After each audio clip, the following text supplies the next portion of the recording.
Here's what's coming up on your horizon. Well, today our focus is on how a helping hand or a simple act of kindness can have a positive impact on generations. We'll start in Northwest Oklahoma City at a resale shop that's giving more than just old clothes a new life.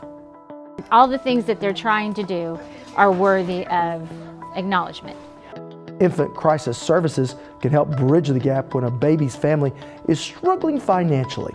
We'll look at how some students are helping the charity with a touch of flair.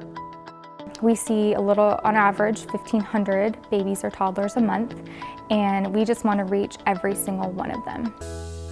And we remember a respected jurist who brought a fellow Marines family together for his final mission. Stay with us for Oklahoma Horizon. Oklahoma Horizon is made possible by Career Tech, a job for every Oklahoman and a workforce for every company. With additional support from the Oklahoma Department of Agriculture, Food, and Forestry.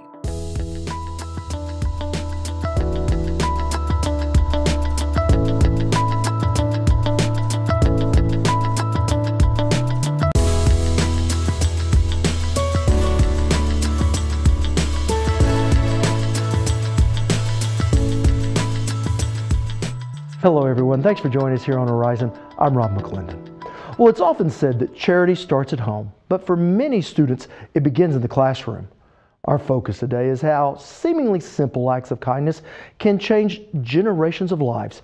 And we begin in Northwest Oklahoma City with a group working to help people strengthen themselves, their families, and their community. At the Rock Resale Shop and other thrift shops like it, spring cleaning season is one of the busiest times of year. Spring's always a good time. We paint our windows, we get things kind of moving, and we get out all our spring donations, and we have great spring clothes. That's Lori Smith, director of the Rock Resale Shop. I always say those first few months of turning over our merchandise, those are the best things we'll have all season. But unlike most other thrift shops, this one is all about charity and volunteering, which is what drove Lori to this place. I actually have a college degree in retail management. And so I was always looking for a way to get back into that, but not in the real retail world where it takes up your whole life, but something more like this where there's autonomy and good deeds going along with the process of actually a retail store. The Rock, short for Reaching Our City, is a nonprofit ministry. For nearly 2 decades, they've been serving some of the poorest people in Oklahoma City, and this resale shop is just one of the ways they do that. They also maintain a food pantry, a church, and provide social and community programs. But as executive director and lead pastor Richard Schneeberger tells us, everything they do goes far beyond merely giving aid to these needy families.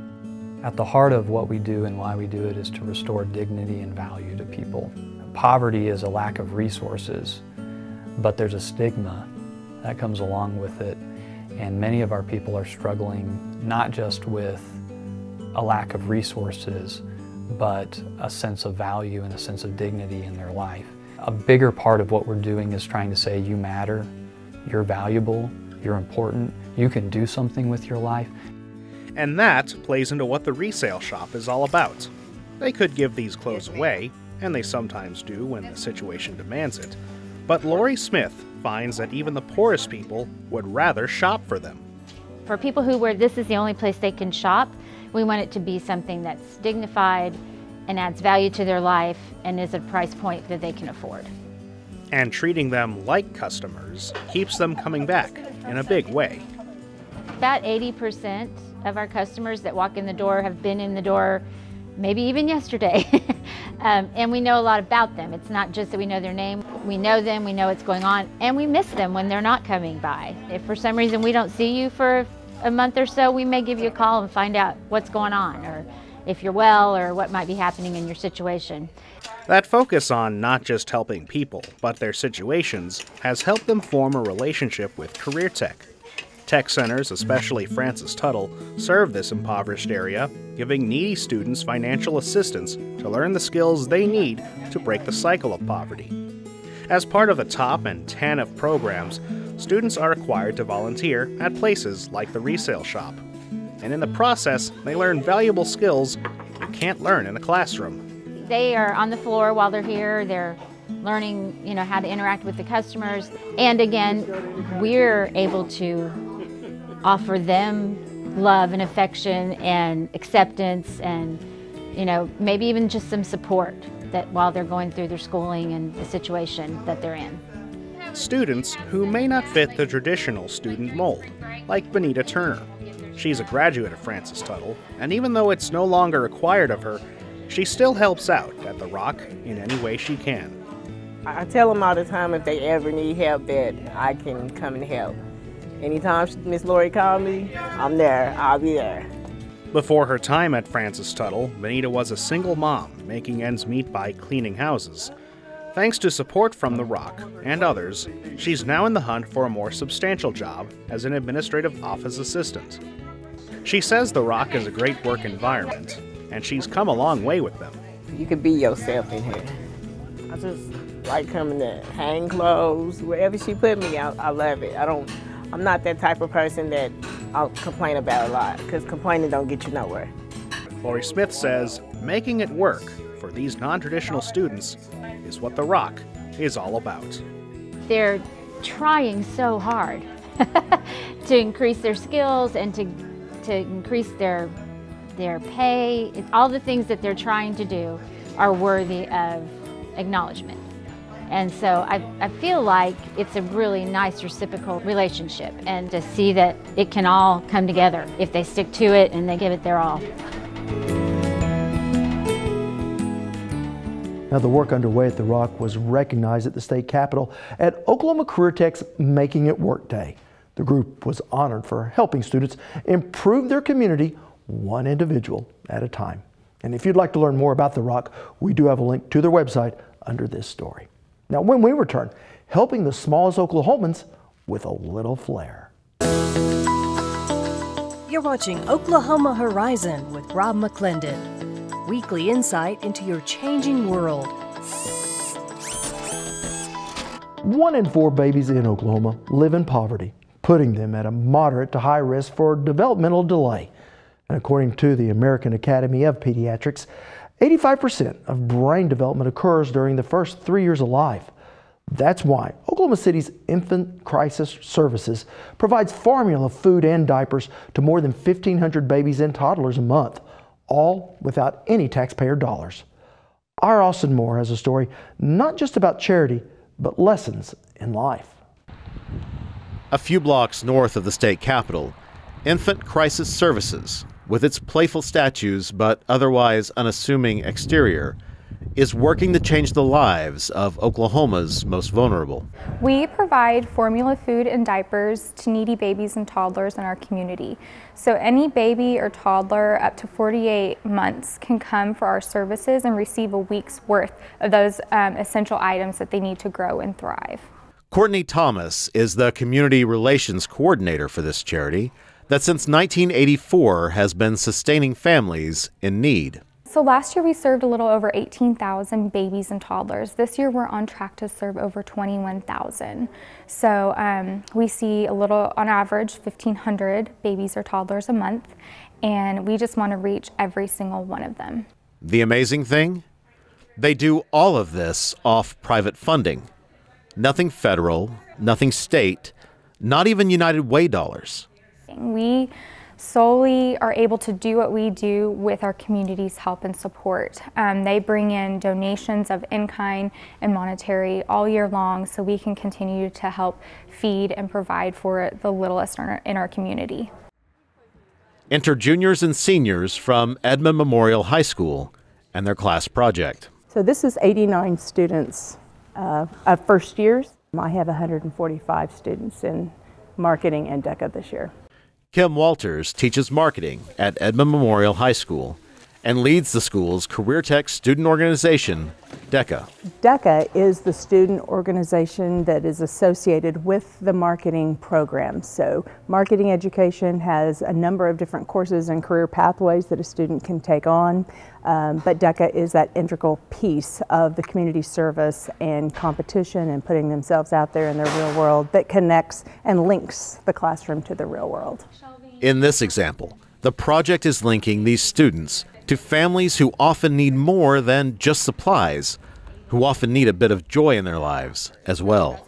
We have all of our first years create a basket based on whatever they think. They can Pinterest it, they can come up with their own.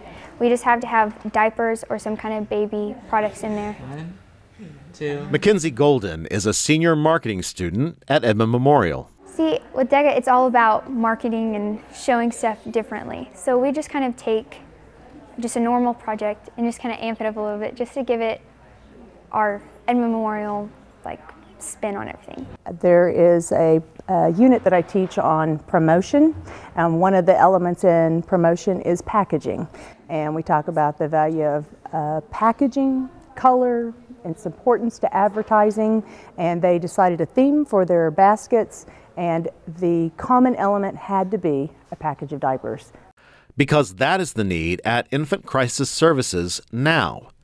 In years when they are running low on formula, that becomes the focus.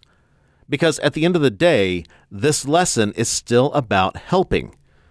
Edmond Memorial student Emma Perkins.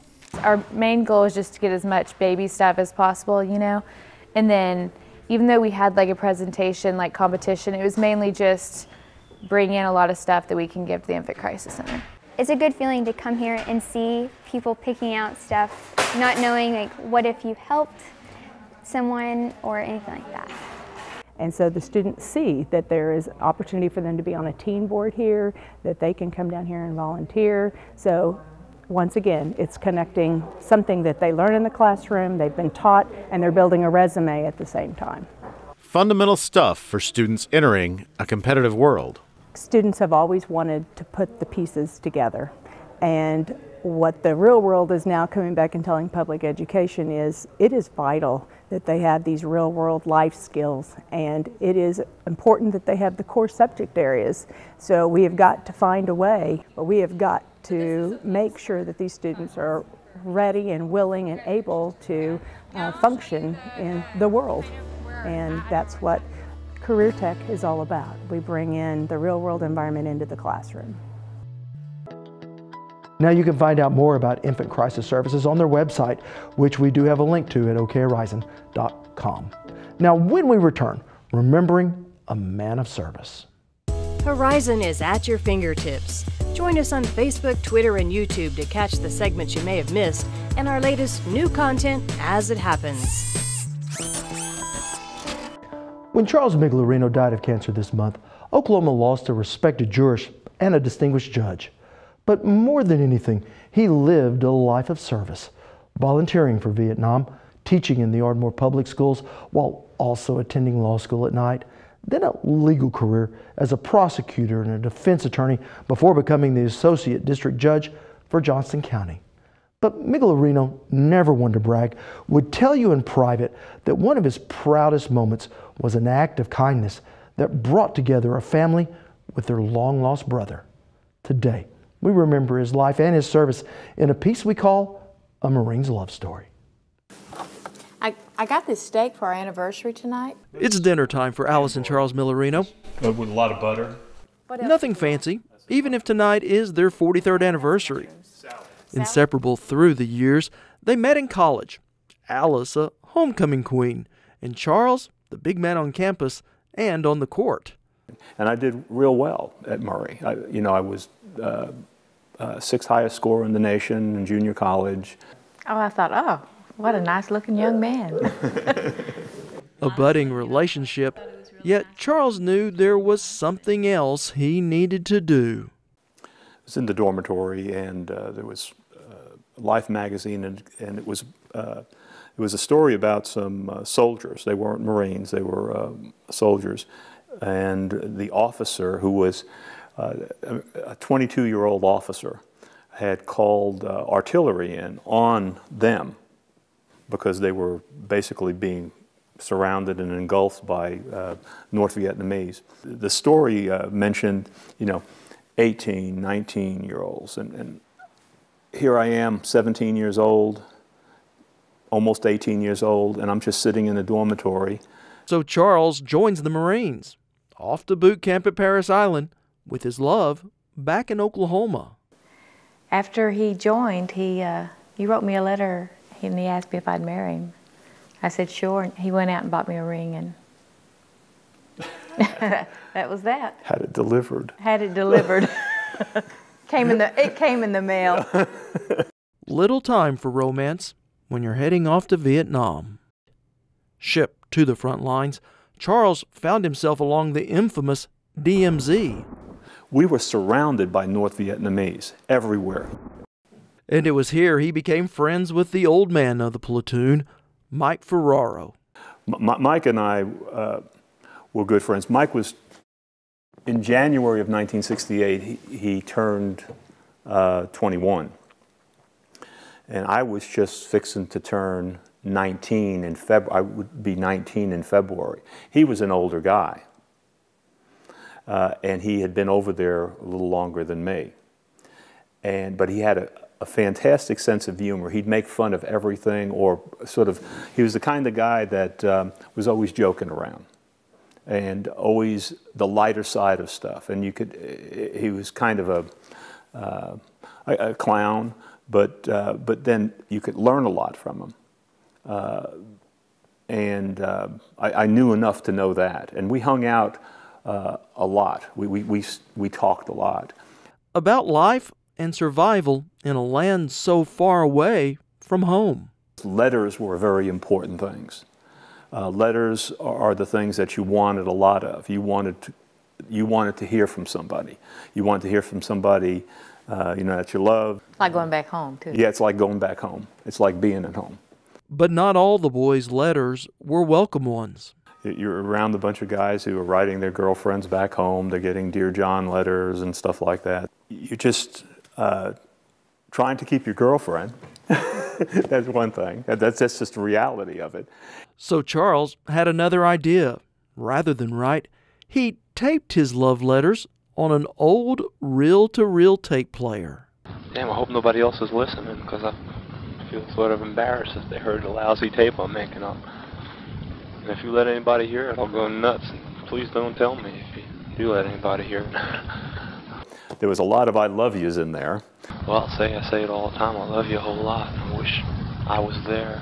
And that kind of stuff. And every time I taped, there were a bunch of guys there. So when Mike walked in without knowing Charles was talking to Alice, you can hear the apologies. And here comes Mike Ferraro.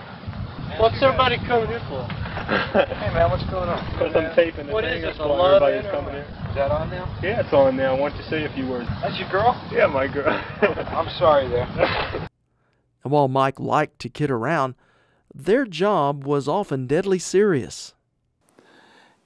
And 4 of us, fire team, and Mike was in our fire team, 4 men in the fire team, would go out at night, way out by ourselves, beyond the wire.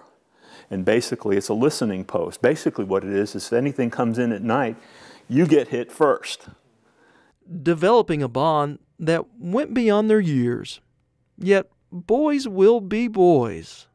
And it was raining, and all the time, it seemed like. We were mostly eating sea rations. But at one point, they sent out a field kitchen, and we went out and they put things on these little flimsy paper plates. We were just trying to see where we're going. We had flak jackets on. You had to wear helmets and flak jackets. We had our rifles with us, and we're walking along, and it's like this, and there are ravines. There's not very many good paths or anything like that, and it's dark. And we both slip at the same time. And the stuff falls down in this red dirt. And Mike looks at me and says, expletive, expletive, expletive, expletive. Let's eat this shit. So, and we got that stuff and we cleaned it off and we just sat there in the mud. And we didn't even go back to the hole in the ground that we were living in. And we just sat there and ate it. And, he was joking. He said, damn, if we had some damn candles, I could fall in love with you, stupid stuff. 2 friends, a half a world away from home, living in the harshest of conditions that in a blink of an eye can turn deadly. You know, we went through all this training and jungle warfare, you know, all this stuff. And yet we were moving in the same kinds of groups that they moved in the Second World War. Carrying tons of stuff. You could hear us coming for miles. They set an ambush. These are North Vietnamese. And on March 6th of 1968, my company took 38 killed in one ambush, and Mike was one of them. Charles survived that attack, but lost a buddy. After his tour, Charles came home to Alice. They marry, start a family, teach school. Charles becomes an attorney, and now a judge. We pretty much just get on like nothing had ever happened. You know, we had like a short little honeymoon phase. I took this purse out. And memories of Vietnam began to fade, until Alice found an old purse, and inside, the reel-to-reel tapes Charles had made for her so long ago. And on these tapes, the voice of his friend Mike. And that's the red dirt. Of course, I was the only one who was squared away. Of course, Riley tried to use your boyfriend here got to put his bolt back in his right. So I had to just fight him all by myself. You know, when I heard his voice and I heard what he was saying, I knew he had sisters. And, you know, I knew he lived in Massapequa. And I said, and you know, they haven't seen or heard of him, heard from him since 1968. So Charles has one last mission, to bring his buddy home.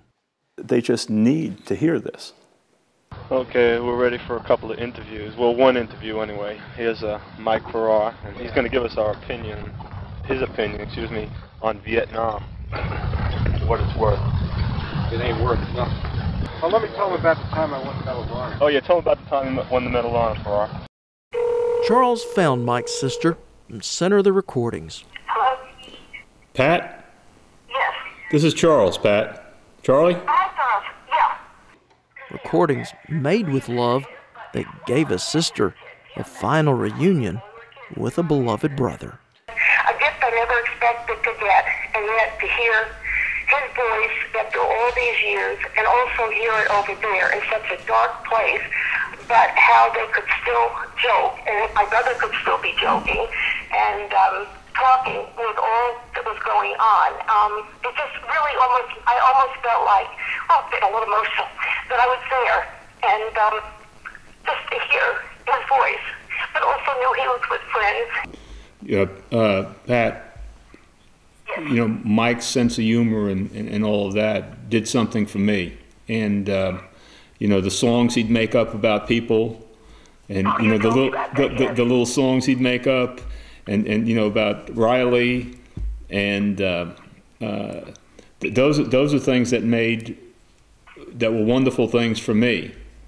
And like I told you, my grandkids and my son and my daughter and everybody will know about, you know, they know about Mike. And they've heard the tapes. And so, you know, without sounding corny, he's going to live with them. And then the other thing is, you know, he's part of my life. And I'm not going to forget him. You know, I forgot a lot of things, and I tried to forget a lot of things. And okay? Yes. Sorry if I'm a little emotional. See, well, I am. After all these years, it still comes back, but it just, those things touch me, just what you're telling me, because I think that's so great, and not to sound corny too, but I really love my brother, and it's just so nice that somebody else cared about him and just wants to keep his memory alive, and I think that's wonderful. Myself now, the adult, I'm looking back at kids. That's what and you're listening to kids talk, teenagers talk about stuff, and trying to be as grown up as the situation warranted, but still kids. And that's what I hear when I listen to that. And you know, I can't help, but think, it's a damn shame, you know, that because they were all good people.